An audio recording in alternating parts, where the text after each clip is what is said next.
How some carriers give you so little for your older busted phone you just end up living with it? I don't think so. Verizon lets you trade in your broken phone for a shiny new one. You break it, we upgrade it. You dunk it, doggy bone it. Slam it, wham it, strawberry jam it. We upgrade it. Get a 5G phone on us with select plans. Every customer, current, new, or business. Because everyone deserves better. And with plans starting at just $35, better costs less than you think.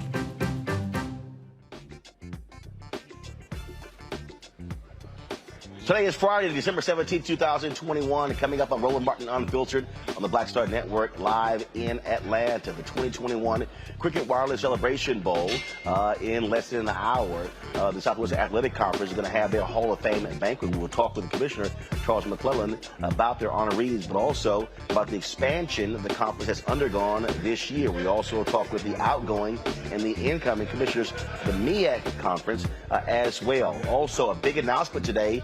Cricket Wireless announced a 6-year extension of them sponsoring the Celebration Bowl. Also in today's news, Kim Potter testifies on her behalf in her trial, where she was on trial for killing Daunte Wright. A lot of stuff we're going to be covering today on the show here in Atlanta, but also news of the day. Folks, it's time to bring the funk on Roland Martin Unfiltered on the Black Star Network. Let's go. He's got it. Whatever the miss, he's on it. Whatever it is, he's got the scoop, the fact, the find. And when it breaks, he's right on time and it's rolling. Best believe he's knowing. Putting it down from sports to news to politics. With entertainment just for kicks, he's rolling. It's on go, y'all. It's Roland Martin, rolling with Roland now. He's funk, he's fresh, he's real, the best, you know he's Roland Martin now.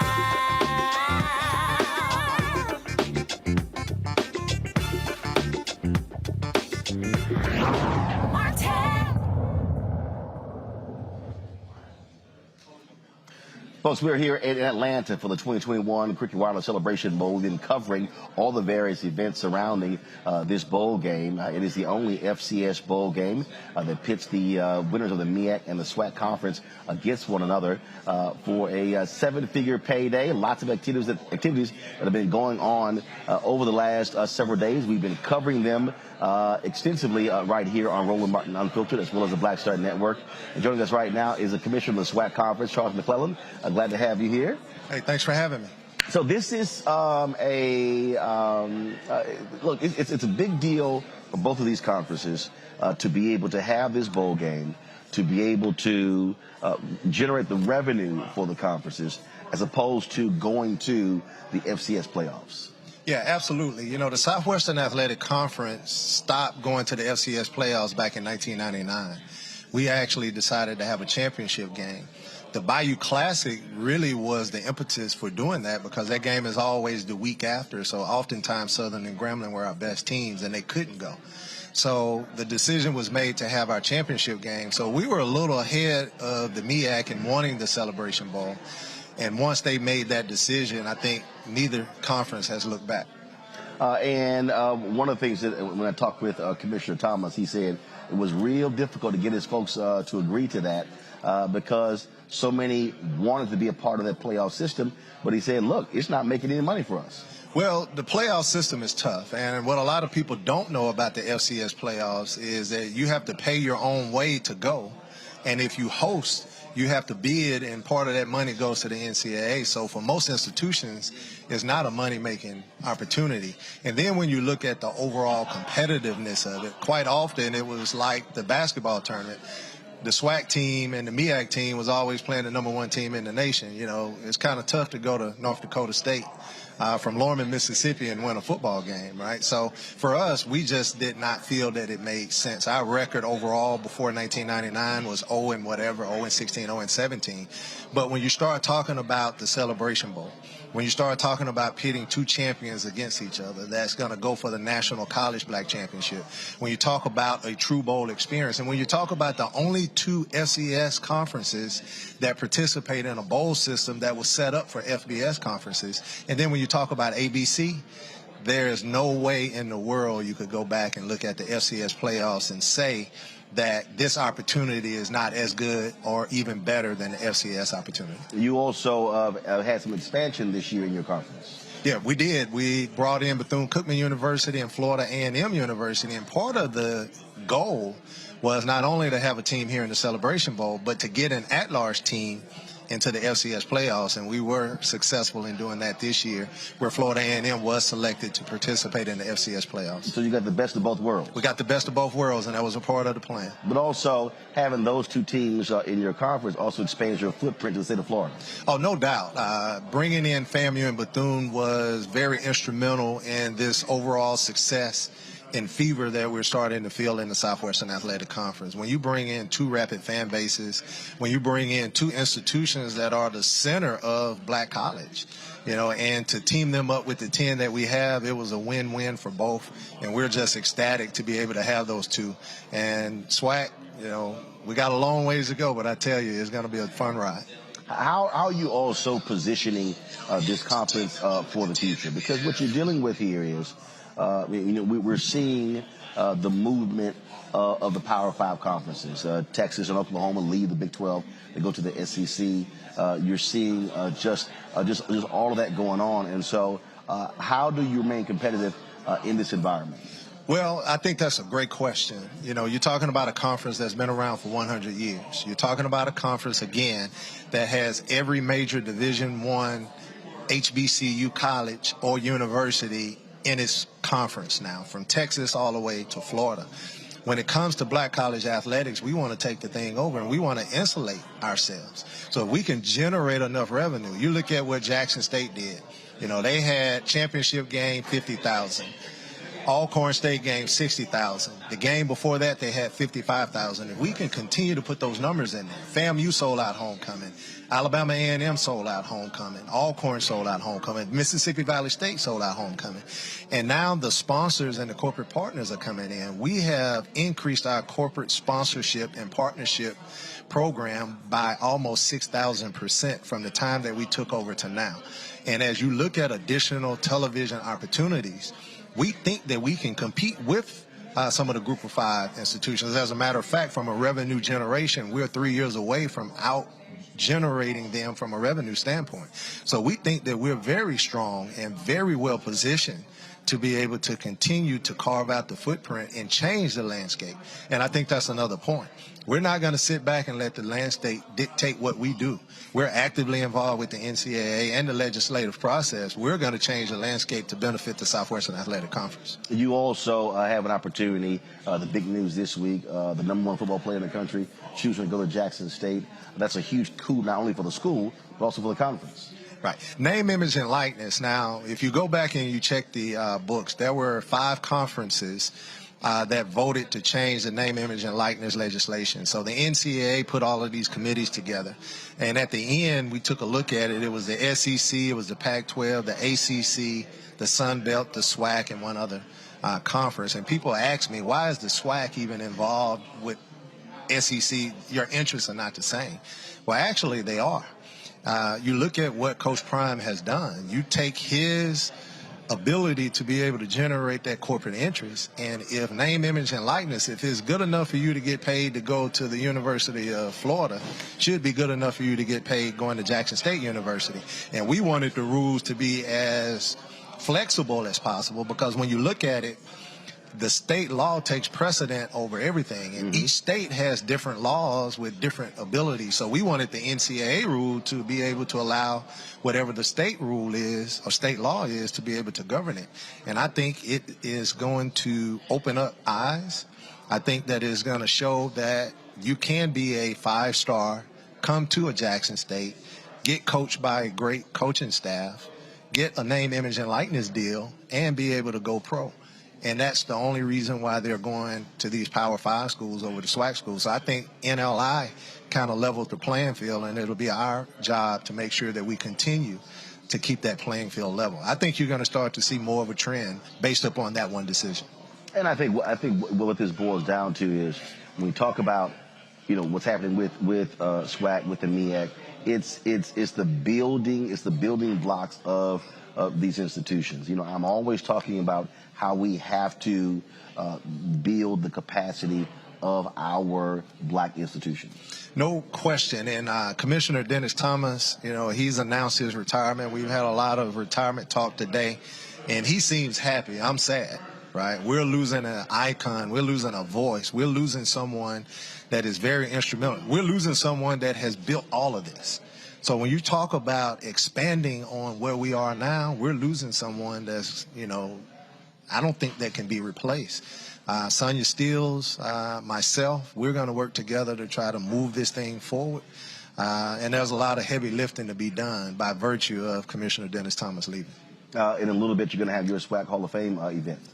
Absolutely. We're excited. We have 8 individuals that we're going to join a group of outstanding individuals. We're giving Dr. Dennis Thomas the Lifetime Achievement Award, and it's just an honor, honestly, to be Commissioner Roland. I grew up in Jackson, Mississippi. I used to go to Mississippi Veterans Memorial Stadium and watch people play that I'm now handing awards to. And for, as Commissioner Thomas says, a little country boy from Mississippi, man, that's an awesome thing. All right, then. Well, look, certainly good luck in what you're building here. Again, I'm a Texas A&M graduate, but I went to Jack Yates High School and right across the street at Texas Southern University. So I know a little bit about the SWAC, right. Being with TSU being right. there, and of course Prairie View A&M being right down the road right. From Houston as well. Well, I am a Prairie View graduate. I was athletic director at Texas Southern. What you might not know is I'm a graduate of Texas A&M. As well. So know your legacy very well. We've always been proud of you. We've adopted you as our son of Texas Southern University. A lot of people don't know that you graduated from Texas A&M. A lot of people out there think you graduated from Texas Southern. So keep doing what you're doing, and we appreciate everything. I appreciate it. We'll do. Thanks so much. All right. Thank you for having me. Thanks a lot. All right, folks, so we're going to go to a break. We come back, we're going to hear from the outgoing MEAC commissioner, but also the sister who is taking his place. We'll also show you the announcement of Cricket Wireless announcing a 6-year extension of them sponsoring this Celebration Bowl. You're watching Roland Martin Unfiltered right here on the Black Star Network, broadcasting live from Atlanta. Back in a moment.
Betty is saving big holiday shopping at Amazon, so now she's free to become Bear Hug Betty.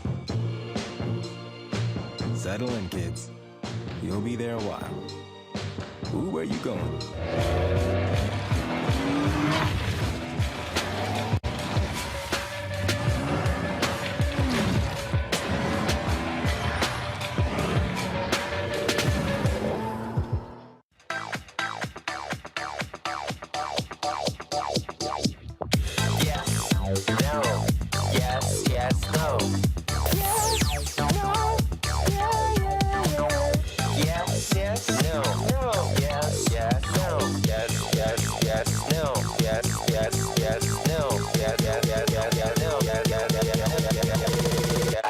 Try it first.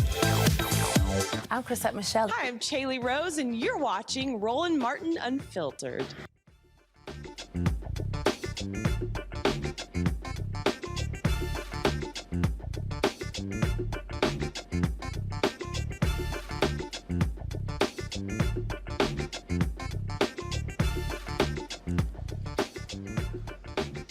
All right, folks, welcome back to Roland Martin Unfiltered here on the Black Star Network. We're broadcasting from the media room here in Atlanta, the 2021 Cricket Wireless Celebration Bowl, pitting Jackson State versus South Carolina State, the SWAC versus the MEAC Conference.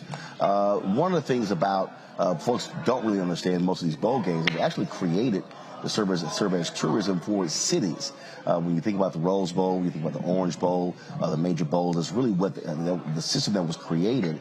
And so you talk about the significant amount of dollars in terms of bringing people to a city. And so my next guest is responsible for tourism coming to Jackson, Mississippi. How you doing? I'm doing pretty good. Thanks for having me. All right, so let's get right into this because, look, it is one thing to come here, but your job is trying to get people to come to Jackson. That's correct. How does this bowl game, the attention you receive, how does that help the city? Well, it just raises the marketability of Jackson State University. And the home of Jackson State University is Jackson, Mississippi. We experienced record numbers this year for an amazing football season, which really translated to about $30 million in economic impact for the city of Jackson. And so the better the team does, the better the city does. So we work really closely with athletics to make sure that the marketability is strong and that people can understand that we have a great school, a great football program, a great athletic program, but also a great arts, culture, and those other amenities that make people want to come and visit the city. And so when you talk about that $30 million impact with them selling those games out, we're talking about hotels, we're talking about restaurants, we're talking about all of, car rentals, all of those things. That's correct. People, we sold out, the Metro Jackson area sold out, but we also sold out as far as 60, 70 miles away.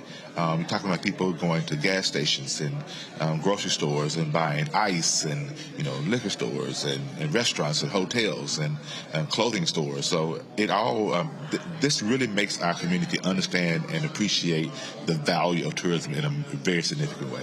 Well, and when we talk about that, we're talking about also helping black-owned businesses. That's correct. It really, it again, raises the marketability and value of HBCUs because traditionally, I know in our business, most of the attention has been on the PWIs. But now we have a HBCU that is bringing the color that everybody recognizes, and that's green. And so really excited about that and working again with them to make sure that next year we can build upon the momentum and let's do it again. Are you also seeing Jackson and Mississippi businesses also embracing the university? Definitely. So corporate sponsorships are much easier. In fact, they're knocking on Jackson State University's door now. I had a conversation with the athletic director, and we've been a very strong corporate sponsor for a long time. He said, I'm not going to kick you out because you've been there when nobody else was there. So that's just an example of things that are happening. All right, then. Well, certainly good luck with that. And as they say, your business, look, it's about increasing the revenue flow. That's right. All right. Good luck. Thank you for having me. I appreciate it. All right. I want to bring in my panel right now, folks. Michael M. Hotep, host of the African History Network. Michael joins me right now. Faraji Muhammad, radio and TV host, and also Matt Manning, civil rights attorney. I'm glad to have you here. I'm going to start with you, Michael. What we're talking about here, Michael, is the rebuilding of black institutions. I talked about this yesterday. It's capacity. That's what we're seeing with these two teams, with these conferences, but also how it impacts the broader community of black-owned businesses. Absolutely, Roland, and it's good to have you back as well. This is about building these teams, building these institutions, getting people like Travis Hunter to Jackson State University. This reminds me of when the Negro Leagues were being picked apart by Major League Baseball. And a lot of the best players from the Negro Leagues were taken away from the majors. And now I think people are really primed to really understand that these, many of our best high school athletes need to go to HBCUs. Need to go to HBCUs. And then you deal with, you just had the interview, we deal with the businesses that surround these institutions, especially African-American owned businesses, being able to profit from people going to the games and things like this. So this is dealing with building up these educational institutions, but also economic empowerment when it comes to businesses around them as well. And, hats off to Deion Sanders also. I think it's brilliant what Deion Sanders is doing also. One of the things, Faraji, that folks may not get. I mean, I'm sure there are people who are watching this show who are saying, okay, all this attention y'all are paying to this bowl game, it's a lot more important stuff that's happening in the black community. But this is what's happening in the black community. This is the building of our institutions, and I think it's one of the things that frustrates me is when too many of our people have a very small world view of what is happening in terms of how we are able to build institutions, to grow institutions, and so covering this, bringing awareness to it is important because we've got to stop playing small ball. Right. Oh, you know, that's the big thing right there, Brother Roland. And I love the conversation you just had before you with the commission, not with the commissioner, with the other brother. But you talking about the fact that a lot of black institutions were born out of the frustration because white institutions and white platforms and white infrastructures did not accept us, whether you're talking about the church, whether you're talking about our political party, or whether you're talking about an athletic conference. It comes out of the fact that white people, if they bring us in, they bring us in at a lower amount, lower rate. If they bring us in, they want to usurp our talent. And so we have gotten to a place, and I think this is fantastic that we do talk about these things, because we have gotten to a place to show that, look, when you are frustrated, when dissatisfaction can be the fuel to bring about the change that you've been hoping and praying for. And so if folks don't see the power moves that are being made, one of our YouTube watchers said that, big power moves. If folks don't see the power moves that are being made in terms of taking black athletes, especially college athletes, where we know, Brother Roland, it felt like just yesterday where a black college athlete had possession and power over his or her image, likeness, and how they're going to use their brand, right? But for years, the NCAA has been just basically just sucking the life out of black college athletes, right? Putting them on posters, putting them in commercials and all of that. And yet that black college athlete is kind of left in this predicament where they're not able to make money, where they're not able to really gain from all of the work that they've been putting in. And so, yes, this is necessary. And people say, well, it's just about sports. No, it's not just about sports. It's about empowerment. It's about money. It's about us saying that in this space of sports and entertainment, we need to have some level of ownership. In this space of sports and entertainment, we need to dictate our own future. And that's the place that we're in right now. So it's awesome that we are having a celebration bowl. It's awesome that corporations are looking to fund this whole endeavor. But my hope is, Brother Roland, as you talk to the commission about, that we can bring, large-scale black-owned businesses into the fold, right? And not just have Coca-Cola or Cricket or any other person kind of just keeping folks at bay. But you're bringing in those small black businesses, bringing them into the conversations, bringing them at the table, so that way there can be full, complete community ownership of black people. You have black athletes being supported by black businesses. I mean, this is the start of something fantastic. And Matt, that point there, when you talk about your HBCUs, the businesses that surround these institutions typically are black owned. When you talk about your restaurants, when you talk about your other businesses, and so when you have people coming back to those campuses, attending those games, it is driving economic development for our community. It absolutely is. And as a Howard grad, I first have to say go MEAC, but I spent many a dollar at football games and otherwise at the businesses that were around Howard and that supported myself and all the other students. And it's beyond just the economic impact. Those business owners are the same people who checked to make sure I was doing my work in school and make sure I was going to graduate on time. So it's a community that's around these institutions, and the institutions really provide invaluable resources to the community, obviously beyond the educational impact, but also the economic impact. So it's a wonderful thing, but I got to say, go MEAC. All right, then. Got to go to a break. We come back. We're going to talk with the retiring commissioner of the MEAC Conference, Dennis Thomas. That's next on Roland Martin Unfiltered, right here on the Black Star Network, live from Atlanta.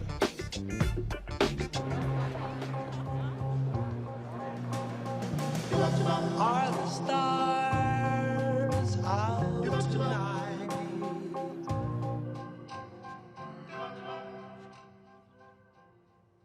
Alexa, play our favorite song again. Okay. I only have eyes for you.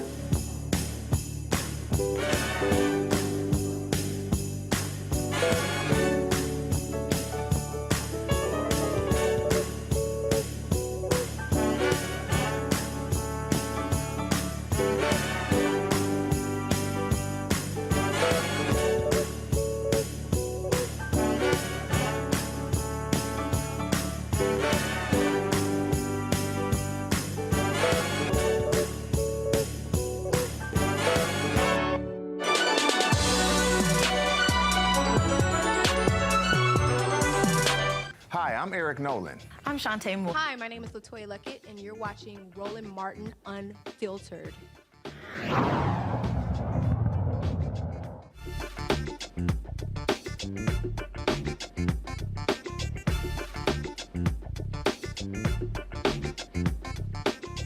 All right, folks, welcome back to Roland Martin Unfiltered. We're joined now by the retired commissioner of the MEAC conference, Dennis Thomas. So you don't have to do all this stuff next year, all of the duties and events and news conferences, and you can just chill. Well, Roland, it'll be in good hands. Sonia Steele, the commissioner-elect, is ready, and she's going to do a absolutely fantastic job. You should also feel good after today's announcement of the extension of Cricket Wireless for 6 years as a sponsor of this bowl. Absolutely. We are very pleased that corporate America has invested in HBCUs and in this bowl game. And it is absolutely critical that we continue to receive the kind of investments from corporate America. Are you getting calls and emails from some of your other peers saying, man, how in the heck did y'all pull this thing off? Well, I got calls in 2004 when we first asked ESPN to invest in a bold concept that I brought to ESPN. And ESPN said sign off on it. Then I went back to my membership and was very enthusiastic about it because I thought that this was absolutely the right thing. You thought it was a lock? Absolutely. And our membership said that pump the brakes a minute, Dennis. We want to remain in the playoffs. And I said this is an absolutely tremendous opportunity that we need to take advantage of. We'll have new revenue streams. We'll get branding. We'll get promotion. We get marketing. And we will also be able to recruit students, just not student athletes, to students. Give us another platform for our student athletes and coaches. And so we worked for 10 years to bring this to fruition. And the kicker was when I asked for an audience with John Skipper, who was the president and CEO of ESPN. He granted an audience, and I asked him to come and talk to our presidents and chancellors, and he agreed to it. And then that's when we got traction.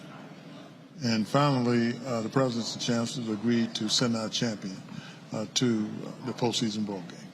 One of the frustrations that I've always had in my career is trying to get many of our black institutions to be ahead of the curve as opposed to being behind the curve. For you to sit here and for it to be a decade, if you go back to it, that's a decade of revenue lost, a decade of opportunity. We saw with COVID, a lot of churches, they didn't want to do stuff online. They didn't care about it. Then COVID hit, they had no choice. I can tell you I've run 3 black newspapers. Conversations that I've had with black publishers 20 years ago, and they're trying to do the stuff now. And that's one of the greatest frustrations I've always had is trying to get our institutions to embrace going to the next level. I think that's accurate. And I know that the biggest challenge for the visionary is to get the people who will be effectuated to see the vision. And that is difficult because they can't see what you see. But you got to go about a strategy to bring them along so they can actually picture what you actually see. And see, most people can see down the highway, but a visionary can see around the corner, where normal people can't see that. Mm-hmm. And that's the difference. And you can't give up on your vision. Through all adversities, to all circumstances, you got to keep hammering away at it. Mm-hmm. Keep hammering away. And I gain insights and I gain motivation from my forefathers and mothers because they had it worse than you or me. Mm-hmm. But they made it. They made it better for us. So my mindset is very simple. Don't give up on the vision because the people before you didn't. And you owe it to them not to give up. Where do you want to see the MEAC and the SWAC in this bowl game 10 years from now? I want to see a sold-out stadium. I want to see corporate America continue to invest. And I want to see students all across the globe seeing our institution as a viable option for an education. Not just, see, this is bigger than a game. In my mind, it's bigger than a game. And you got to look at this from a holistic perspective.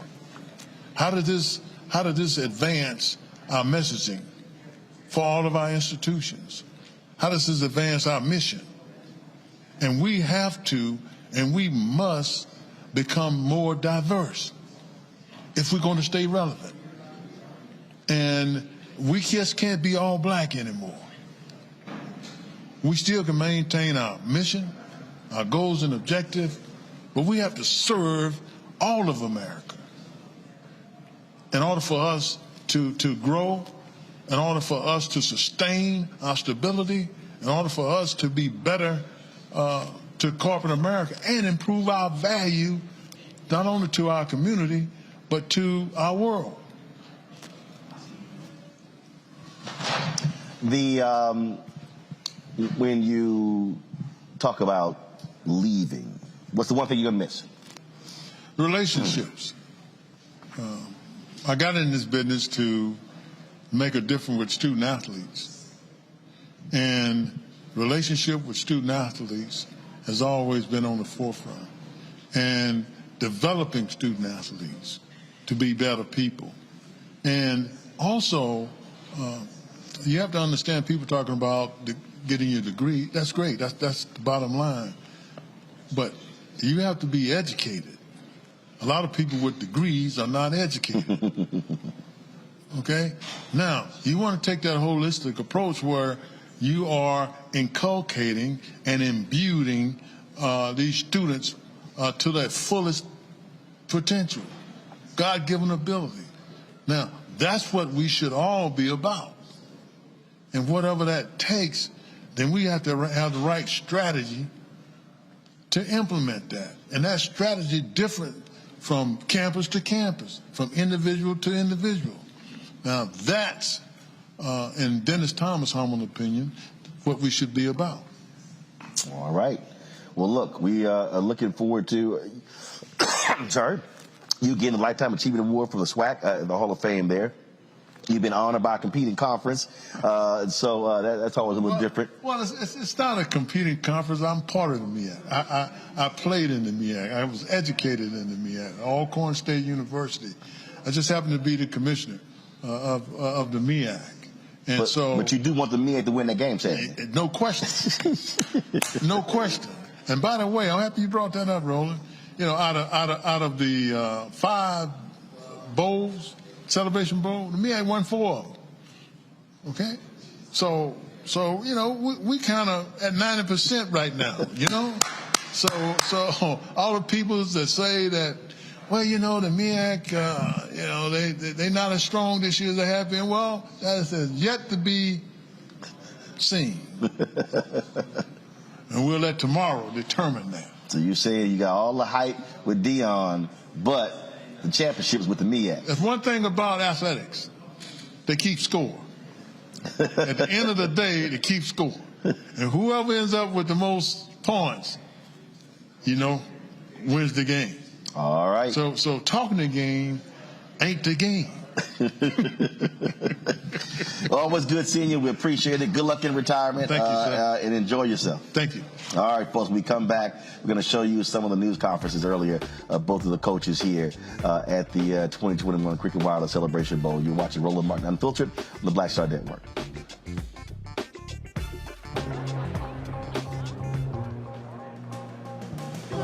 Are the stars out tonight?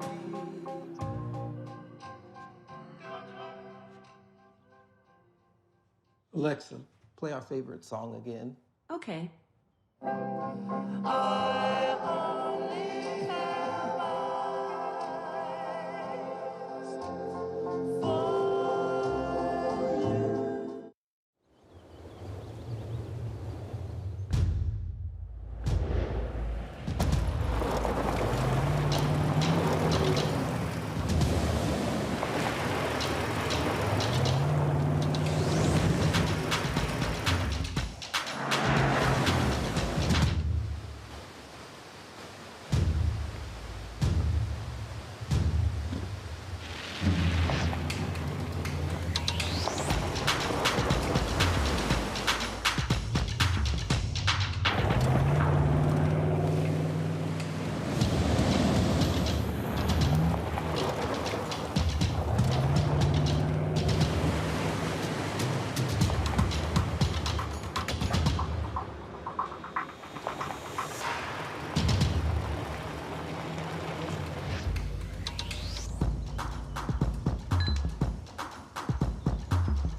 Maureen is saving big holiday shopping at Amazon, so now she's free to become Maureen the Merrier.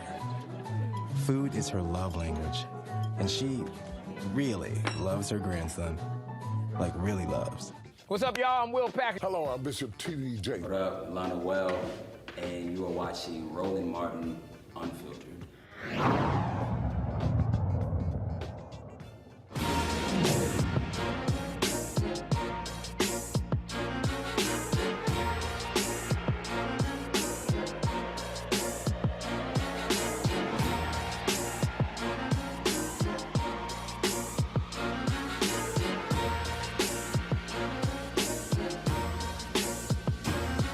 So we're here to announce to you that this year, we're just announcing a new 6-year extension for the Cricket Celebration Bowl to be hosted here at this beautiful venue on Mercedes-Benz Stadium. We're delighted to be partnered again with the Mercedes-Benz Stadium family, and our good friend Tim Zalowski and his team have been wonderful with us over the last 6. And so announcing the new 6-year deal here will bring the Cricket Celebration Bowl to a world-class venue to showcase world-class talent on this wonderful stage. So just wanted to announce that to you today and turn it over to my friend Tim here for any additional comments. First and foremost, it is our pleasure to obviously announce what the 6-year extension. John and the team at the Celebration Bowl and ESPN have been outstanding partners with our organization, and it gives us great pride to host the first game in the College Bowl season each year with the Celebration Bowl taking place here, the Cricket Celebration Bowl. So we set out at Mercedes-Benz Stadium to bring the best events from around the world to Atlanta. We function either as the heartbeat of Atlanta, or if you come in here as a fan for any of our events, we try to welcome you home. And there's not a better way to do so than the partnership we have with John Grant, the folks at ESPN, and the Celebration Bowl. So, John, thank you very much for the commitment you've had to our enterprise for the next 6 years. We look forward to an exhilarating match tomorrow with a sold-out capacity and many more years of it to come. Thank you. Thank you. Thank you. Thank you so much. First of all, I'm thankful. Elated. I'm happy. Unbelievably blessed week. Wonderful honor. This gentleman right here has been outstanding. When I tell you that this is really, truly a bowl game, I was blessed to attend 4 bowls at my tenure at FSU. And this, if I say this is the best one, they're going to think I'm trying to hate on FSU, especially with the recent actions. But this has been a great bowl week. It's unbelievable. I can't wait, and I'm excited about the game. That's my opening statement. Appreciate all you for coming here. I really do. I appreciate it. I really do. I'm pretty sure we hadn't had this type of involvement in the past, and I'm thankful and I'm elated to be addition to provoke this type of change that we're seeing right now. Let's do this. Coach, we'll start in the back, standing up. Coach Sanders, Tolly Carr with HBCU Game Day back on the riser. Right here you go. Hey, my man. Good. How you doing, sir? Great. Powerful week with recruiting and Travis Hunter, and just we've all seen that.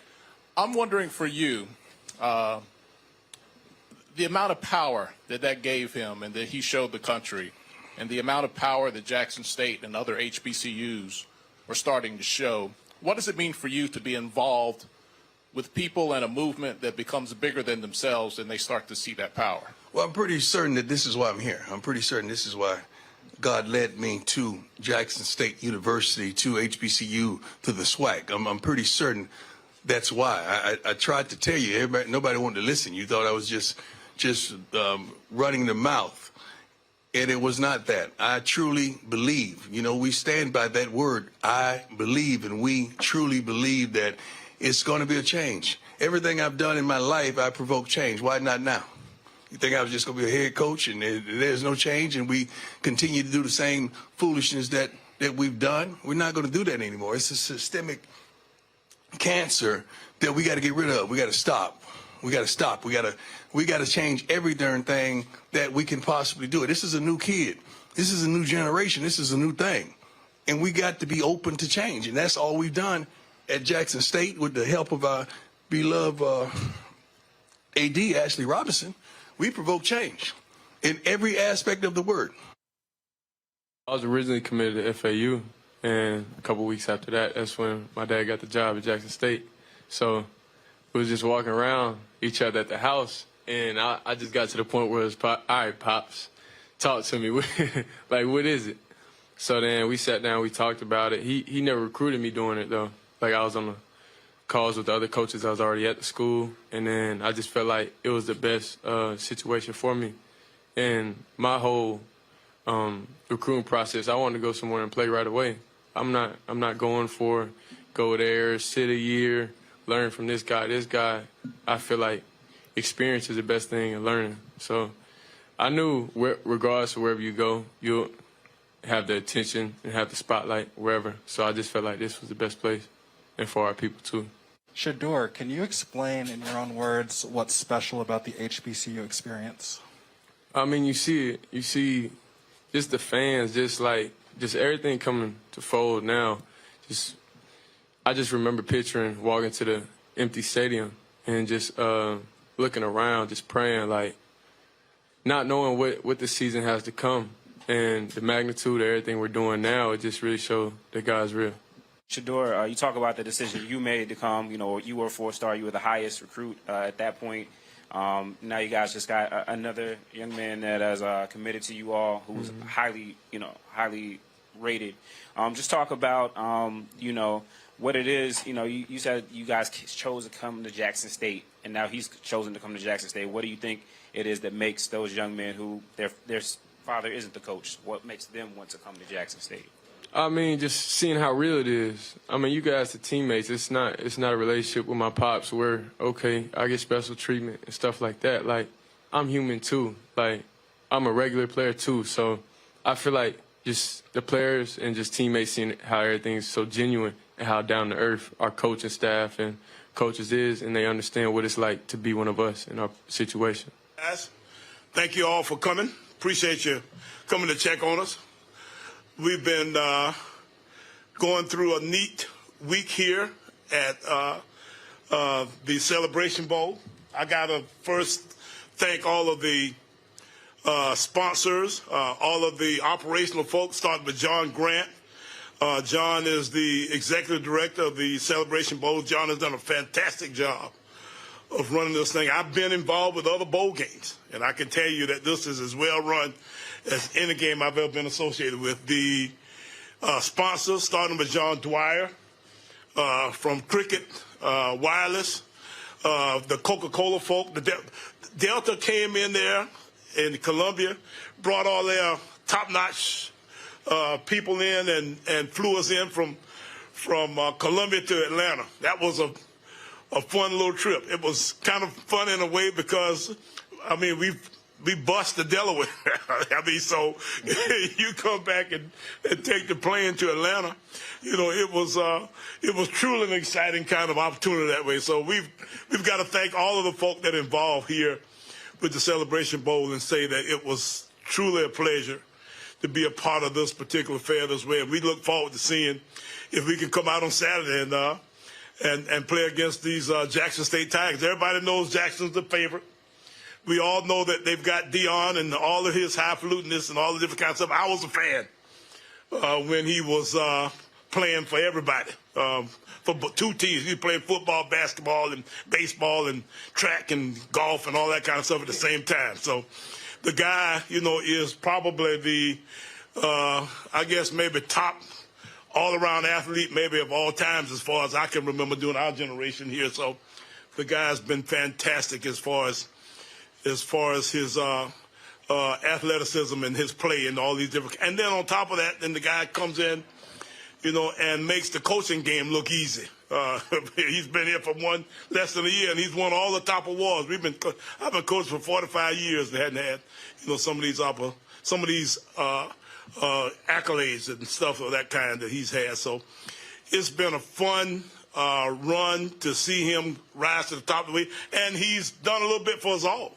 I got to be honest and say that I'm sure some of the numbers that we've had as far as the record ticket sales and that kind of stuff are somewhat, I guess, dependent upon the fact that, that he's got there doing what he does. But South Carolina State folk have done a nice job themselves. We've been extremely excited about this thing. The build up from the time that we won our conference to now, has been tremendous in the way that our fans have gotten excited about and done, a great job of coming together and being a part of this thing too. So I'm looking forward to seeing our fan base out there against their fan base, along with the fact that our team is going to be against their team. Our band is going to be against their band. So this is going to be a fun experience for us all. So I'm looking forward to this and many, many more Celebration Bowls to come, because I think we've got something here. I think we've got a model that might be good as ever. Y'all ready for me to shut up? Rick? No, yeah, I know y'all. Okay. All right, folks, when we come back, we'll talk with the winner of the Jerry Rice Award for the best player in the FCS, Deion Sanders, the first HBCU player to actually win that award. You're watching Roland Martin Unfiltered right here on the Black Star Network.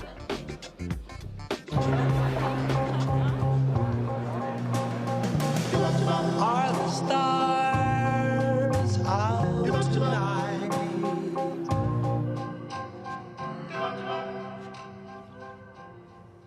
Alexa, play our favorite song again. Okay.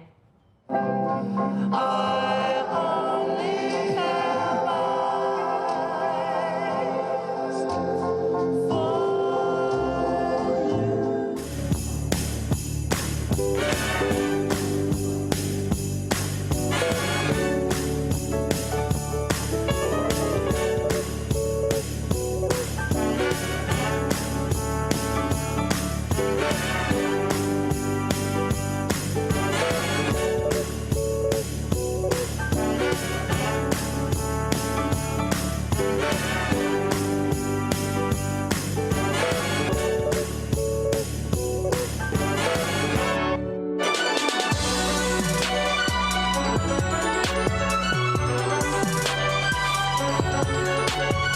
Know who Roland Martin is. He got the ascot on, he do the news. It's fancy news. Keep it rolling.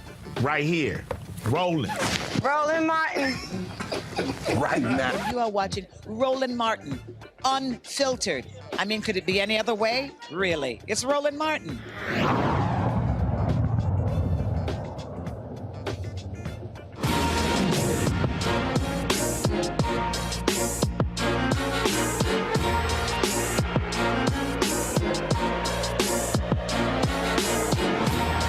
My next guest is not just the son of the head football coach, he's also the starting quarterback.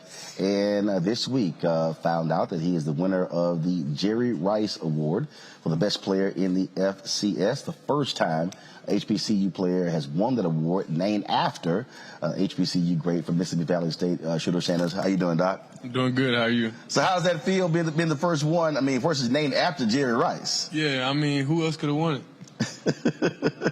Who else could have won it? You saw what I did out there. You saw the numbers I put up, and really the team. So you see what team I got around me. Have you heard from Jerry Rice? He was a teammate of your dad's in San Francisco. I spoke with him in the past. Talk about this season and how it's gone. 11-1 season, a lot of hype, a lot of attention, and the fan base has really embraced what y'all have been able to do. I feel like it's a pretty darn good season to me. Offensively, we're putting up numbers. We could be doing more. Defensively, you see with that side of the ball. You see that teams are having trouble scoring on them. So I feel like overall it's a good time. It's a good year, and you see just the media around HBCU football now. A lot of times you'll have quarterbacks who might disagree with their coaches. You're in a unique situation because when you look to the sideline, it's not just the head coach, but it's also dad. Yes, sir. So do you? And so what has that relationship been like as well in terms of when it comes to game day? I mean, he's been my coach for my whole life. We've been doing the same thing in high school. We won a championship in high school all 4 years. So it's nothing new. It's just like we're just doing history again. Well, that's still also a little bit different because you also the whole dynamic of other players as well having a dad and a coach. It's not the first time you've had players that have been coached by their father. What do you want people to know about your dad as a coach? They see prime time, they see the player, they saw him when he was in the NFL. But what should they know about him as a coach? I mean, you could tell he's a genuine person. He's gonna tell you straight up the real. You here at the HBCU, he's not gonna lie to you about anything. So I feel like he understands what situation we're in, and like just as students of the school.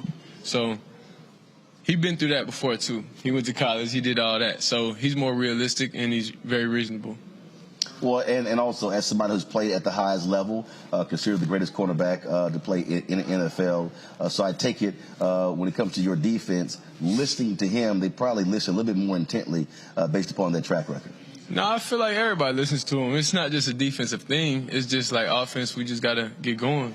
That's all it is. We just got to put up more yards, put up more numbers. Defense is just, they got more experience on that side of the ball. I talked to South Carolina State coach a couple of days ago, and he said the strength of our team is our defense. He said so they should expect a strong test come Saturday. I mean, hey, I feel like in the SWAC we play good defense week in and week out. Now, I just talked to Commissioner Dennis Thomas. He did remind me of the 5 Celebration Bowls. The MEAC has won 4 of those 5. I mean, nobody else is doing numbers how we do. You see it's a new thing. You see it's a new year. You see everything's different. So you said y'all look at the change, that trajectory in the past as opposed to SWAC coming to this game and not taking the title home. I mean, this is the thing. We're not just living in the past. It's a new day. You see the fans. You see we're on SportsCenter every week. You see the difference. We don't have to talk about it. You see it. So obviously you feel like the outcome's going to be the same how it is the year before. That's just something you're just going to have to think. How has it been looking up on those stands? We showed the video from earlier today. You talked about going to some games and seeing a lot of empty seats. But this year, seeing a lot of those seats filled for the first time. Oh, it's amazing. When you got the vet packed with all of our people, it's a different feeling. It's something that I've been in a lot of college football games, really just on visits and everything, but this is different. You come out during halftime, you see 1,000 people on the field. It's the band, everybody, J-Sets, everybody. So it's just a real different experience that I feel like a lot of kids in our culture need to understand and need to see how it is. Do you also believe that folks at Jackson State not only are waiting for halftime, but they're also waiting for y'all to come out in the second half? Because one thing you hear, a lot of HBCU fans, they're like, yeah, okay, once second half comes, it's always about the halftime performance as opposed to what's happening on the field. I don't really think you say that about our team. Yeah, I feel like we're entertaining throughout the whole game. Okay. Well, look, it's going to be a great game tomorrow. Of course, on ABC, national audience. It's not going to be on ESPN on one of the digital channels. Only one of 4 bowl games. It's going to be on broadcast, and so the whole country actually gets to see what you can do and what South Carolina State can do. Yes, sir. All right, we're looking forward to it. Certainly, good luck at tomorrow's game, and give them hell. Yes, sir. All right, then. Folks, again, we're going to come back. We're going to talk some news of the day. Kim Potter testifies in her trial in Minneapolis. Also, noted author, feminist Bell Hooks passed away. We'll also talk about that as well. You're watching Roland Martin Unfiltered right here on the Black Star Network, live in Atlanta, the 2021 Cricket Wireless Celebration Bowl.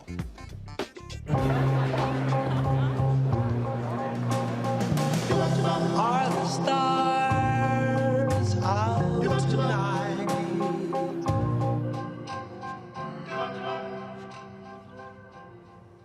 Alexa, play our favorite song again. Okay. I only have eyes for you.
Maureen is saving big holiday shopping at Amazon, so now she's free to become Maureen the Merrier. Food is her love language, and she really loves her grandson. Like, really loves. Hello, everyone. It's Kiara Sheard. Hey, I'm Taj. I'm Coco. And I'm Lily. And we're SWV. What's up, y'all? It's Ryan Destiny, and you're watching Roland Martin Unfiltered.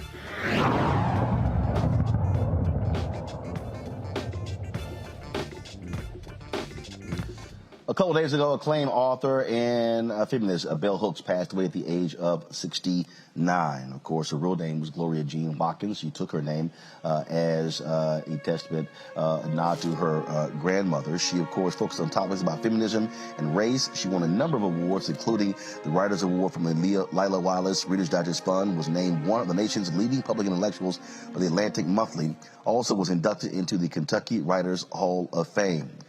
Joining me now is Dr. Imani Perry. She's professor of African American Studies at Princeton University. Dr. Perry, glad to have you on the show. For folks who don't know about Bell Hooks, who don't know about her writing, why was she so impactful, especially to a whole generation, 2 generations of black women? Many of them were commenting, just shocked and stunned at the passing of Bell Hooks.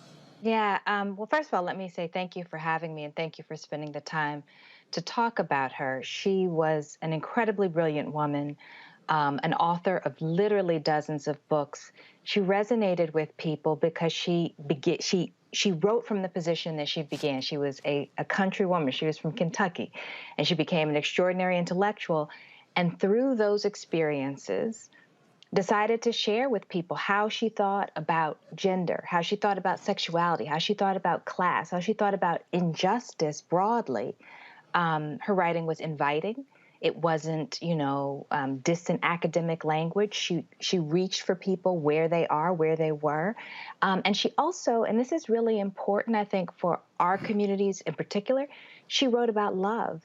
And she wrote about spirituality. And so she really thought that the work of the intellectual was to tend to the entire person and to the entire community. And when we talk about, again, when I saw the reaction from so many people, they just talked about the power of her writing and how she centered black feminism. That's something that it wasn't an afterthought. It was the center of everything she wrote about. Yes. I mean, black women were at the center of her calling, and she took the name of her great-grandmother and put the name in lowercase to emphasize. She was interested in we, us, collectively, our people, our community, black women's legacies in particular. But she didn't, for her, that was an entry point to thinking about the entire world. So for her, being a black woman wasn't limiting.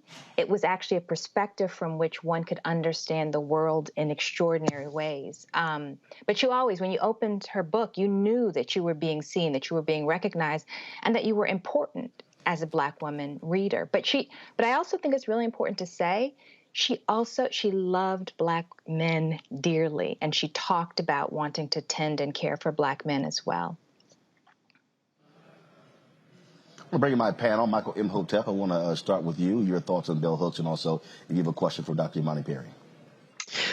All right, thanks, Roland. Thanks, Dr. Imani Perry, for coming on today and teaching us more about Bell Hooks. This is a big loss as well. She wrote 40 books translated into 15 different languages. I posted about her death on the African History Network fan page. The question I had, Dr. Imani Perry, and I know you're the person that asked this too, when we deal with and hear about feminism or black feminism, oftentimes African-American men are automatically off-put by it. And this has caused factions in the movement for issues pertaining to African-Americans. How do we continue to push for issues that are beneficial to African-Americans while at the same time not denouncing African-American women when they talk about issues that are specifically impact them? Oftentimes when they bring up issues that impact them, they're told that they're being divisive and you should just focus on black issues, not black women issues. How do we move forward? together? Well, that's a hard question to answer. I mean, I think Gloria, and I called her Gloria instead of Bell Hooks. I mean, when she wrote the book Feminism for Everybody, she was trying to respond to that. I think, my perspective is I think Black liberation is for all Black people. And so one of the ways, so we shouldn't think of our interests as competing, but we should think every sector of our community deserves to be tended to. And that there is no hierarchy in our communities, that we all deserve care. I mean, if there is one, it is our babies come first, right? And so, so that's the ethos. I understand there are a lot of sort of tensions, that we are a complex people. We have differing politics. We have differing perspectives. We're not going to all agree. We're not going to have the same idea about liberation. But I do think if we start from the perspective that we care about all members of our community, that helps. Okay, thank you. Faraji? Oh, I can't hear you. Faraji, we can't hear you. Gotcha. Dr. Perry, thank you so much for joining us on the show today. I'm wondering, in terms of Bell Hooks' legacy, what would she say to Black men today about getting involved in the feminist movement, or what role should Black men play in the feminist movement? Because I'm sure that you've heard this. It seems like there's a generation of Black men, younger Black men, that have very different views about the role of women, the role of men, whether it's in the household, whether it's in the workplace, whether it's in the community. So how would Bell Hooks advise us to move forward on making sure that the next generation of Black men is a part of the change to bring about a greater level of respect for Black women? Well, I mean, I think, and I feel pretty confident saying this because, I spoke to her over the last several years, and everybody, changes and grows. But I think consistently what she tried to talk about was being aware of the very particular kinds of oppressions that all folks in our community experience. So it's hard to, ask people to join a movement without also recognizing what they're experiencing, right? How they might. So I think for young Black men, in the ways that young Black men are targeted and demonized, right? That's also part of the struggle for liberation. And she was very attentive to that. So it's not a sort of, bring you into one side. It's actually bring us all into recognizing each other. Now, that said, she didn't shy away from challenging sexist attitudes and ideas in ways that not everybody liked all the time, but in ways that people found difficult. But this is why I mentioned the point about love, right? So if love is the underlying ethic to everything that you do, and people know that you love them, that makes it a lot easier to accept pushback, criticism, when you know that it's not coming from a place of competition or hostility, but love. And so, it's a long struggle. We've had a hard history. So it's not ever going to be easy, but it's worth fighting for. And that's the lesson she taught us. It's worth fighting for. Thank you. Matt Manning. Good evening, Dr. Perry. Thank you so much for joining us and for teaching us. My question is it's pretty simple. How do we connect Ms. Hooks' teachings to this social moment that we find ourselves in, kind of this inflection point as we're fighting for justice? Please, if you would, edify us on how we can use her teachings to kind of move forward at this point. Well, I would say, I think, I do think that reading is, I love Ida B. Wells' quote, that people must know before they can act. I think reading should be a ritual practice for all of us because we learn, we become more insightful. But I also think, I think in the words of Ella Baker, the tribe increases, we carry on. So part of the lesson is to read and learn from her and from many others, and then develop our own analyses, right? And try to work together in the now, right? We have this incredible array of ancestors who provide models and who provide insight, but we're also now, we're here, and then we are the ones to continue the work, and understand that it's lifelong work. We're not going to solve these things, but we can make a significant difference. Thank you. Dr. Perry, if that was one book of bell hooks that everyone should read, what would that book be? Oh, gosh, that's a really hard question when you're talking about dozens of books. I particularly love Yearning, and I also love Teaching to Transgress because I think about children all the time, and that book really is really about how do we see ourselves as people who offer knowledge to young people who think that they are the future. So, yeah, that would be the one, I guess. All right, then. Dr. Imani Perry, we surely appreciate you joining us to share your thoughts regarding the passing of author Bell Hooks. Thank you so very much.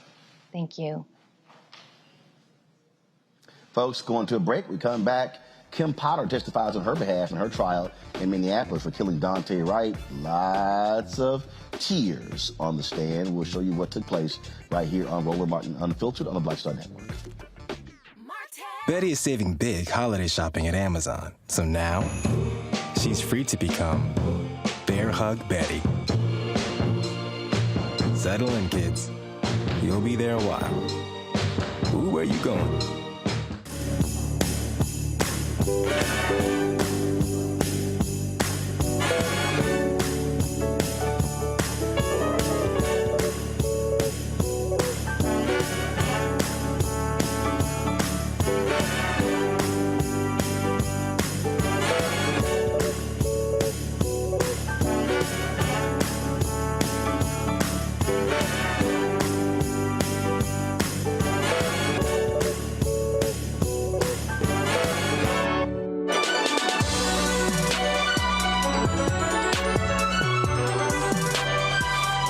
Hi, I'm BB Winans. Hey, I'm Donnie Simpson. What's up? I'm Lance Gross, and you're watching Roland Martin Unfiltered.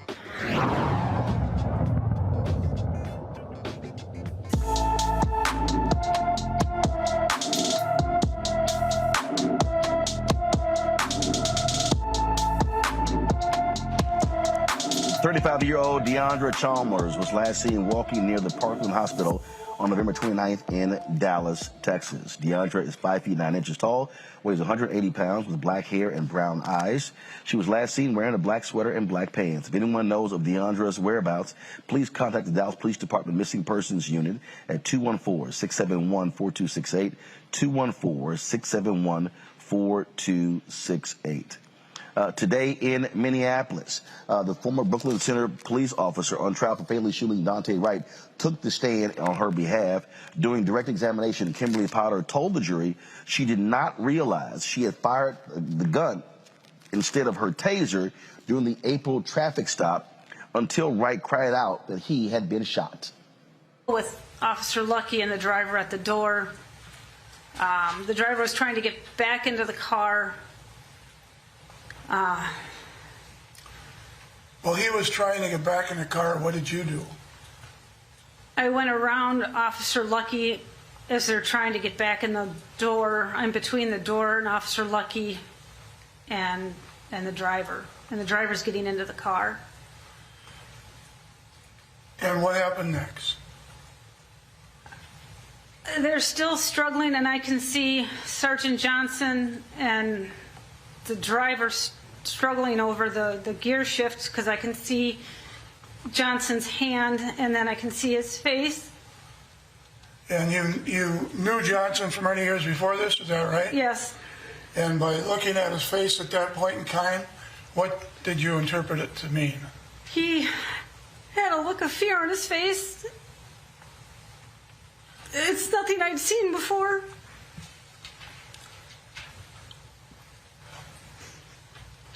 Did you say anything when you saw this?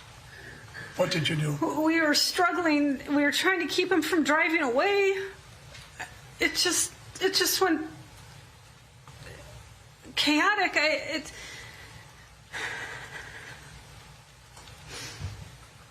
And then I remember yelling, "Taser, taser, taser," and nothing happened. And then he told me I shot him.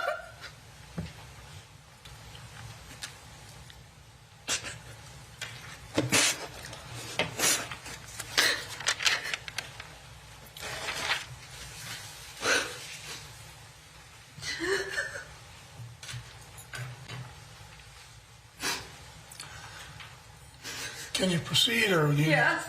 On Mr. Wright, did you? No. Never saw a gun. No. He never threw a punch. Right? No. Never kicked anyone. No. Never said, I'm going to kill you. No. Never said, I'm going to shoot you. No. Never said, there's a gun in the car and I'm coming after you. No. Okay. It's not uncommon in your experience to find someone who has a warrant during a traffic stop, right? It's not uncommon. And you've done hundreds of traffic stops in your career, correct? I don't know if hundreds, but yes, I've done plenty of traffic stops. And gross misdemeanor offenses are not the same as felony offenses. Fair? Correct. They're different order by the judge. Less For the crime. serious crimes, correct? All crimes are serious, but yes. Well, in terms of the laws of the state of Minnesota that you're duty-bound to enforce, a gross misdemeanor is a lesser offense than a felony, correct? Yes. In court in this case, a conversation about the Wright brothers. You made a comment about the Wright brothers joking about not the ones that fly, right? Yes. And then any concerns about whether there was some other Wright family in the area? Sergeant Johnson told you not that family, not this situation, right? I wasn't sure who they were. Okay. Your aid and communicate information to other officers, right? Yes. And it's part of your job to assist those who are hurt or injured, true? Yes. And to communicate to other officers what you know about a particular scene, right? Yes. Give them whatever information you can to help them do their jobs, to help render assistance, things like that, right? Yes. But you didn't do any of those things on April 11th, did you? No. You stopped doing your job completely. You didn't communicate what happened over the radio, right? No. You didn't make sure any officers knew what you had just done, right? No. You didn't run down the street and try to save Daunte Wright's life, did you? No. You didn't check on the other car that had been hit, did you? No. That all happened just down the road from you. Yes. You were focused on what you had done, because you had just killed somebody. Right? I'm sorry it happened.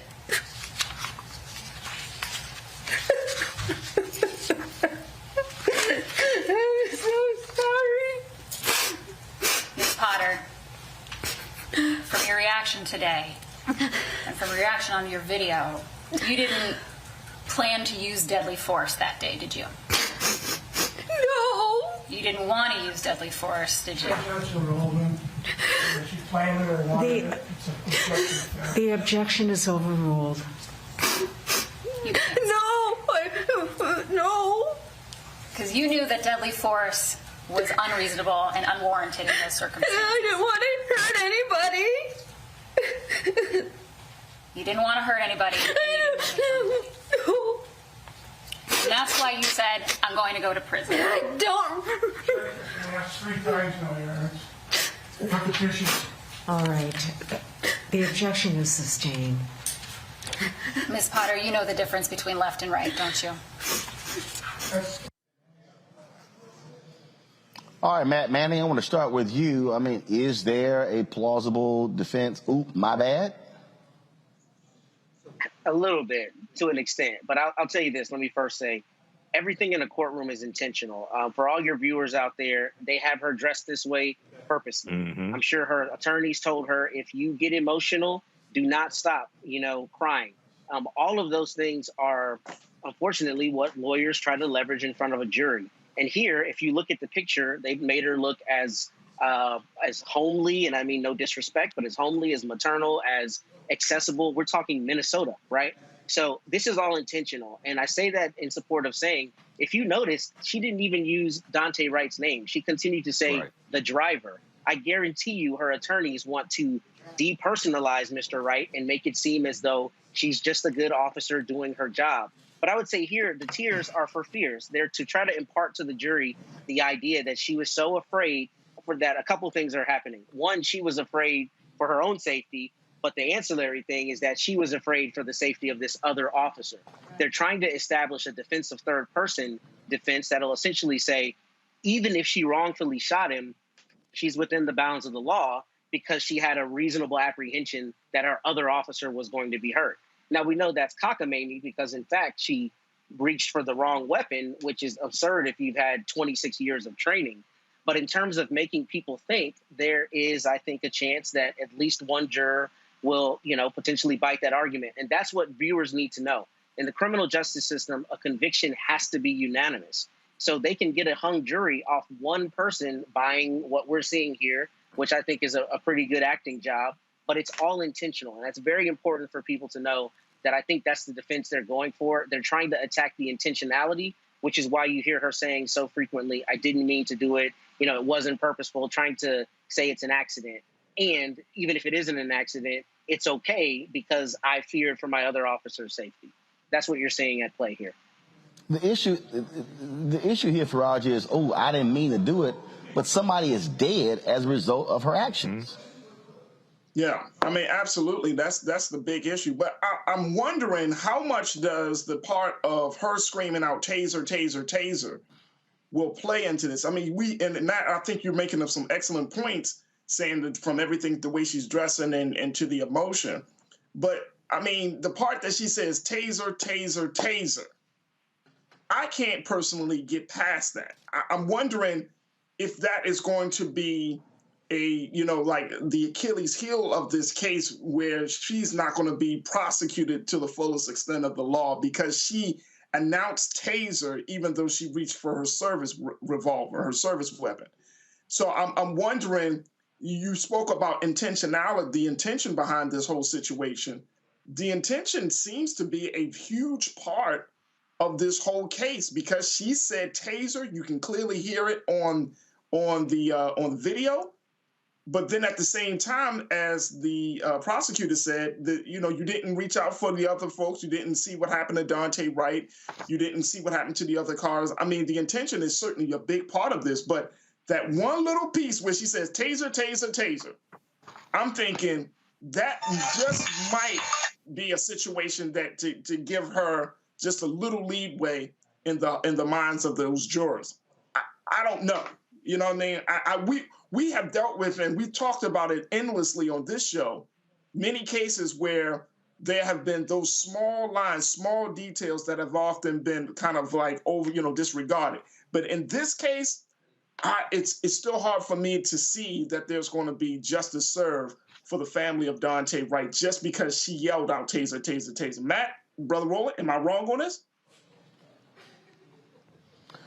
May I have permission to respond? Well, also is just so sick. Yeah, Matt, go ahead.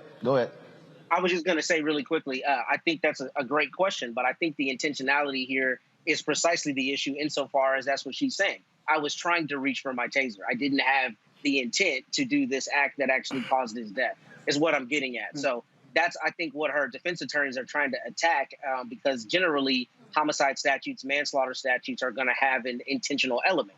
And that's exactly what they're lobbying for. Not only was this not intentional, however, even if it was intentional, she had a defense of third person statute or defense. And the way that works very quickly is generally you're entitled to a defense if there's a scintilla or a very small amount of evidence showing that you should get an instruction in a jury charge, which is why they asked her all those questions about the other officer on the other side of the car.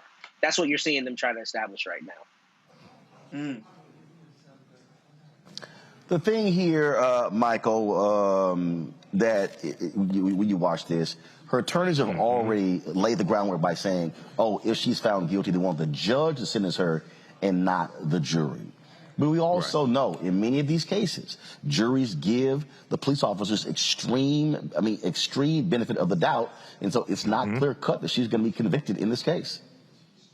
No, it's not clear cut. Now, the prosecution did a really good job today And as I said before on the show last Friday, I knew she was going to break down crying on the witness stand. They had her dressed like a soccer mom today to get some sympathy also. But, you know, what's really, it's a number of things that are really damaging. The body cam footage of what happened right after she shot Daunte Wright. She said, I'm going to prison. She said, I killed a boy. She didn't say anything about fearing for her life. She didn't say anything about trying to protect other officers, anything like that. She said, holy sugar honey iced tea, I just shot him. She said, I grabbed the wrong effing gun.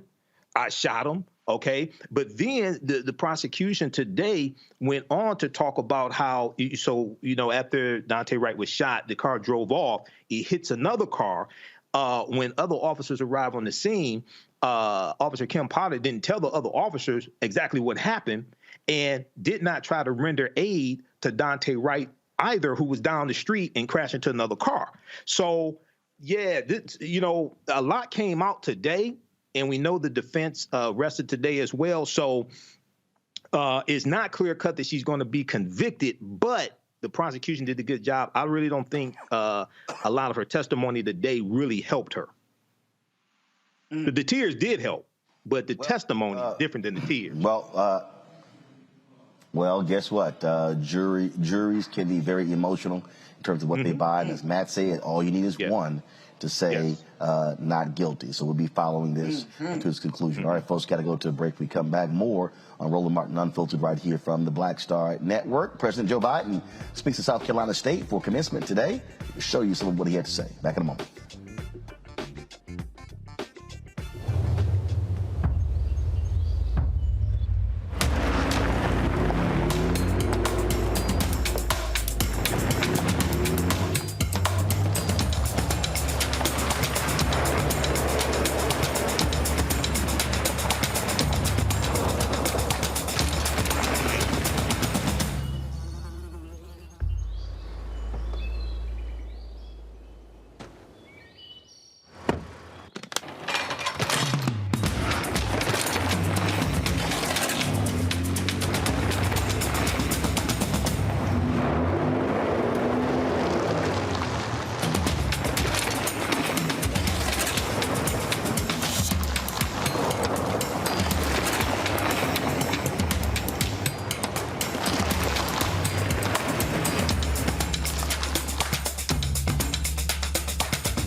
I need to try it first.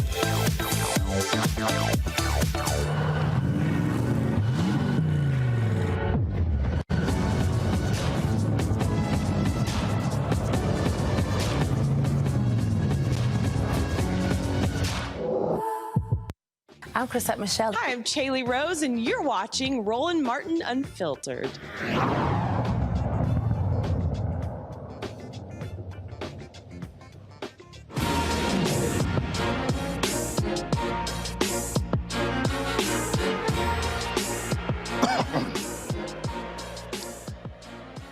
Well, while we are here in Atlanta for the 2021 Cricket Wireless Celebration Bowl between South Carolina State and Jackson State, President Joe Biden was actually speaking at the South Carolina State commencement today.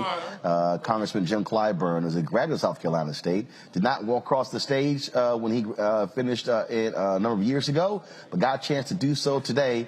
And, of course, you know, was paid back by having Biden come back and speak, considering it was Clyburn who made it possible for him to win the nomination. Here's some of what Biden had to say. Anything like the unrelenting assault on the right to vote. Never. I don't think any of you have on this stage ever seen. Not a joke. And folks, you know, as John Lewis said, it is the only, without the right to vote, there is no democracy. It's not just about who gets to vote or making it easier as we used to try to do to make people eligible to be able to vote. It's about who gets to count the vote, whether your vote counts at all. Folks, I was chairman of the Judiciary Committee for a long time. At the end of my stint, before I became vice president, I was able to pass the extension of the Voting Rights Act for 25 years, and guess what? And convince Strom Thurmond of South Carolina to vote for it. No, not a joke. I thought we're finally beginning to move. But this new sinister combination of voter suppression and election subversion, it's un-American. It's undemocratic, and sadly, it is unprecedented since Reconstruction.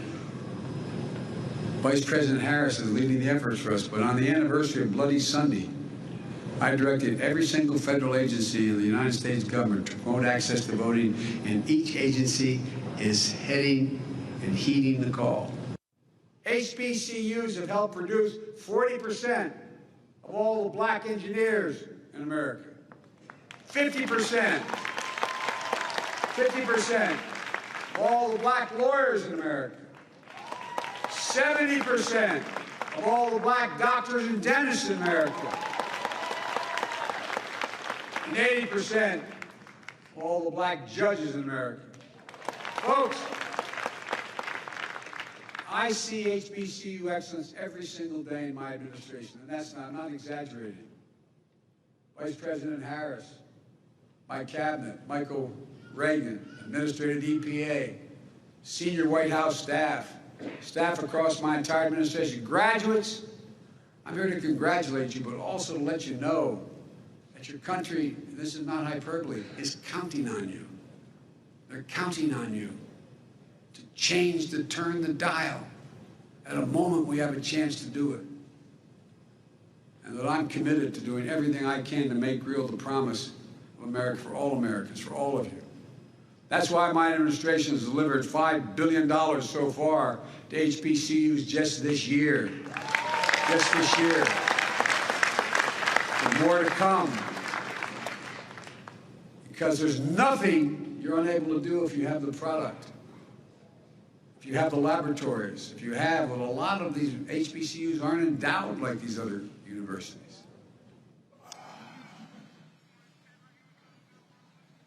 Okay, that all sounds great, Faraji, talking about the importance of democracy and the right to vote, but the reality is this here.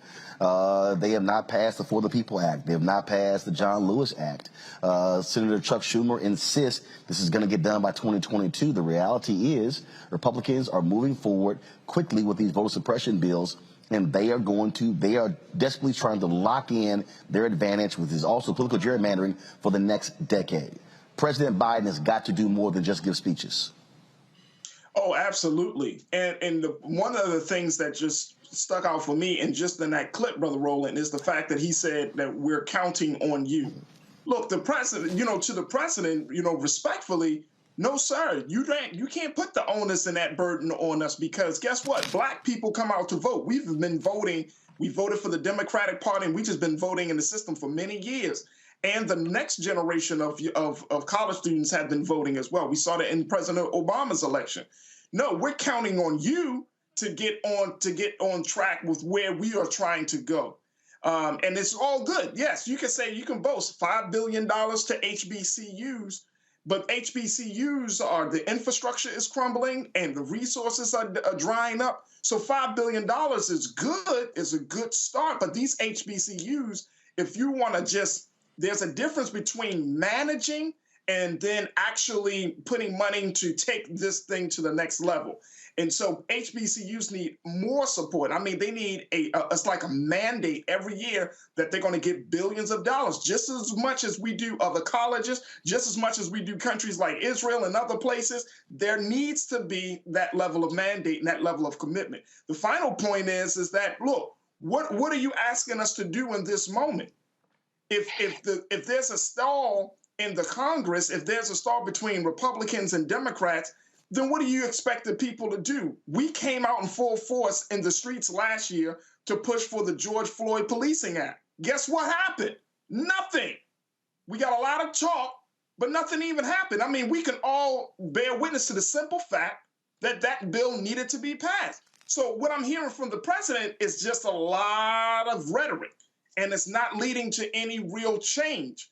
And then at this point, we got to ask ourselves. There was a fantastic opinion piece that was in the New York Times called "How to Tell When Your Country is Past the Point of No Return" by Mr. Thomas Edsall. And Mr. Edsall said, "Look at what the Republicans are doing. Look at where democracy is in this state of the country. The polarization, the partisanship." That's stuff that's happening right there at the executive level. Mr. President, what are you doing about that? Are you using your bully pulpit to push things forward that you know that is going to be best for young Black people coming out of these HBCUs? No. You don't need to count on us. We need to count on you. We need to see that you're going to come through on the promises that you said you're going to do. If you say you're serious about making sure that we're doing what we need to do, then guess what? We need to see it. Not just talk about it, we need to see it. That way we can feel it in our actual lives. But Michael, the reality is when it comes to HBCU funding, the reality is they have received over the last 18 months a significant amount of money, loan forgiveness as well for infrastructure. Absolutely. So those things have happened. In fact, Tennessee State is a perfect example. Tennessee State is a state institution. Tennessee State has received more money from the federal government than they have received from the state of Tennessee, whose job is to fund them. So the reality is the federal government's job is not to fund HBCUs completely. Many of these are state institutions. The states are supposed to be doing it. Jackson State, state institution. South Carolina State, state. Prairie View A&M, state. Texas Southern, state. I can go on and on and on. And so, when we talk about HBCUs, there are public HBCUs and private HBCUs. And so there's been a lot of money that have been flowing to HBCUs over the past 18 months. On the issue of voting, though, look, Biden has to be as aggressive in going after Manchin and Sinema and others in demanding a carve out of the filibuster for voting rights as they did when it came to the debt ceiling. Yeah, Roland, HBCUs have gotten more basically from this administration than I think in 1 year than previously any other administration. With voting rights as well as the George Floyd Justice and Policing Act, but especially voting rights, I think this week has been a turning point.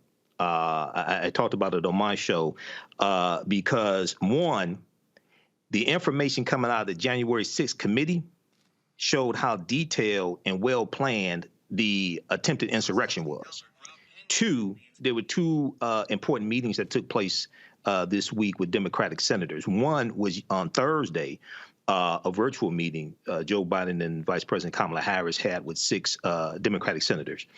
And then earlier in the week, I think it was Wednesday, civil rights leaders, Derek Johnson from the NAACP, met with some key Democratic senators, and Senator Kristen Sinema was one of them, even though she didn't say anything on the call.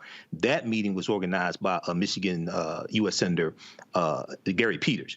And Senator Hassan from New Hampshire has changed her position and realizes, look, she was on the Rachel Maddow show yesterday, that they have to pass this bill and they're going to have to make a change to the filibuster. So we have to keep pushing, hold Joe Biden accountable, but also somebody whose name doesn't come up oftentimes in these conversations, Roland and the panel, is Senator Chuck Schumer, who controls the Senate. He's Senate Majority Leader. Pressure has to be put on Senator Chuck Schumer as what? See, notice how Senator Chuck Schumer's name just oftentimes, I know you talk about him, Roland, but oftentimes in these conversations, his name is not even brought up that much. Senator Chuck Schumer controls the Senate. He's Senate Majority Leader. So it's pressure on Biden, continued pressure on Senator Chuck Schumer. But lastly, Roland, July 14th, 2021, NBC News had an article, more than 150 companies back update to Voting Rights Act. PepsiCo, Macy's, IKEA, Nestle, Amazon, Target. Now, either these companies have gone out of business since July 2021, or they have amnesia because I haven't heard a peep out of them when we have this intensification of voting rights. So we have to put pressure on these corporations as well. We have to continue this. We have to see this through. This is not the time to give up. And Matt, on that particular point, these major law firms supposedly were going to be dedicating resources to fighting for voting rights, as Michael said, these companies as well, and they've all been MIA. And this is what I've said to civil rights groups like the NAACP. This is not just about having meetings. This is why you got to have public pressure. This is why the NAACP, with its 2,000 branches, should be throwing up pickets and protests in front of these corporations and these major law firms saying, "Where are you?" Okay, look. Black Voters Matter, they've been out there. Poor People's Campaign, Reverend William Barber, Reverend Liz Theo Harris, they've been out there. For these civil rights groups, look, stop having the inside meeting. You got to have the external pressure on this administration and the United States Senate. Stop accepting the rhetoric about a chicken in the pot, but when it comes time to it, taking a couple wings. Look, at the end of the day, if you say you're going to do these things, then you need to be held accountable. And I think Michael spoke right to it. Corporations especially need to have this pressure put on them because we know that they respond to the corporations far faster than they respond to us. So if the corporations say that they're going to do it, if we find a way to continue leveraging those corporations and these big law firms, then I think consequentially it'll mean that there will be actual progress going forward. And we have to stay on that. You know, I think a lot of times, unfortunately, we buy some of that rhetoric and we forget about it down the road. I mean, not the three of you and the many others who are very well informed, but the larger people see sound bites, they buy that and say, okay, they're fighting for me, when they really aren't. So we need to stay on them and make sure that the promises that are being made are actually being fulfilled. All right, folks, let's talk about some good news here. That is New York City is getting its first female police commissioner. The city's mayor-elect Eric Adams has chose Keishant Sewell to lead the nation's largest police department. Adams praised Sewell's career with over 25 years of experience in undercover assignments, overseeing gun suppression cases, hostage negotiations, and commanding detective squads. Sewell is currently Nassau County's chief of detectives.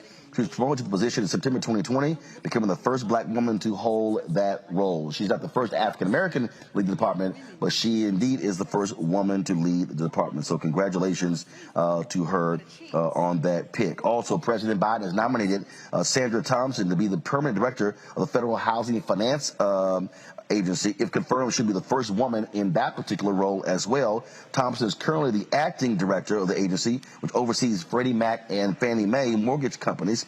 She has extensive finance and government regulation background and also worked at the FDIC. Vice President Kamala Harris is pushing a new initiative to eliminate lead from homes and other buildings. The Biden administration, they pledged to remove all lead pipes in America in the next decade. Lead is built into our cities, it is laid under our roads, and it is installed in our homes. And that is why we decided to launch this action plan here in this House of Labor. Because unions know how to do great things. And it is right there in the original motto of the AFL-CIO, labor conquers all.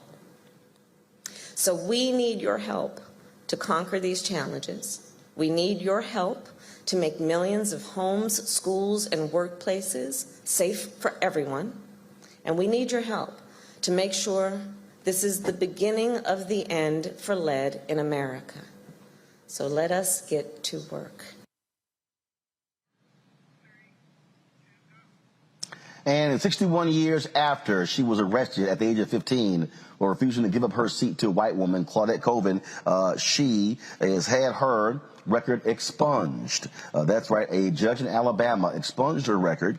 She was arrested, of course, for refusing to give her seat to a white woman. Her run-in with the law happened 9 months before Rosa Parks' case and was part of a Supreme Court case that ended busing segregation.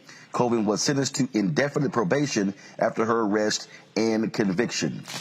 And so it's a better late than never, I say, Michael. Yeah, you know, I talked about this on my show last night, Roland. Claudette Colvin, she's a legend as well. She's more like an unsung hero. She was 15 years old. She refused to give up her seat. She had, she was charged. One of the charges was assaulting a police officer. Now, what's really important to understand is that the Supreme Court case that you mentioned, Browder versus Gale, She was one of the plaintiffs, Aurelia S. Browder, Mary Louise Smith, Susan McDonald, and Claudette Colvin. The attorney was Fred Gray, who you've interviewed, Roland. They filed that lawsuit. It went all the way to the U.S. Supreme Court, and that's what ended segregation on the buses. So she is really an unsung hero. She deserves more credit as well. No disrespect to Sister Rosa. Rosa deserves all the credit. She had to leave Montgomery, Alabama, because she was getting death threats, and Representative John Conyers gave her a job here in Detroit in his congressional office. But Claudette Colvin, I'm glad this is for her. I'm glad this expungement happened, and hats off to the sister as well. She's an unsung hero. Matt Manning, your thoughts? I just think it's wonderful. It's far too late, of course, and some of it is optics. But I'll say I had the great pleasure of meeting Fred Gray when he came here a couple years ago, and he's, I mean, a titan. He's literally one of the people that inspired me to become a lawyer, and a civil rights lawyer at that. I mean, he was 24 years old defending Dr. King and those who were fighting for our rights, you know, with violence in their face. So I think it's a brilliant thing, and I'm glad for it. She joked that she's no longer a juvenile delinquent at 82, so I appreciate her humor about the situation. But it's unfortunate insofar as, you know, it's another sign of the optics. A lot of times, you know, it has to be 66 years, an entire lifetime, before they expunge her for this her crime for this injustice. I think that's problematic. But outside of that, I do think it's a good thing, and I'm happy for her, and I'm happy for the fact that, you know, Alabamans and the state decided that this is something that needed to finally happen, because I think it's emblematic of showing, look, we're going to hold you to account to fix even past injustices. So I think there is a value in that. Final comment for Raji. Just real quick, I mean, I agree with both Brother Michael and Matt. It's just really sad that at this point, you know, it's hard to celebrate. 66 years, it's like, damn, man, like, it's just hard to celebrate. You can't even really, all you can do is just say, okay. I mean, that's it. There's no celebration. Our dear sister, 80 in her 80s. At this point, she's not a threat to anyone. You know, I mean, and you mean to tell me that the state of Alabama couldn't have done this 25 years ago, 40, 30 years ago, 40 years ago? I mean, it's, and I'm with Matt on this. It's a lot about the optics. We are talking about Alabama. Yeah, well, that's true. I'm just saying. And we're from Texas. Make an excellent point. That's a great point, Brother Roland. But I'm just saying, it's like a Pyrrhic victory at this point. It's just, you just like, okay, I'm happy it's happening. I'm glad it's got done. But that woman had to carry that weight for pretty much damn near her whole life.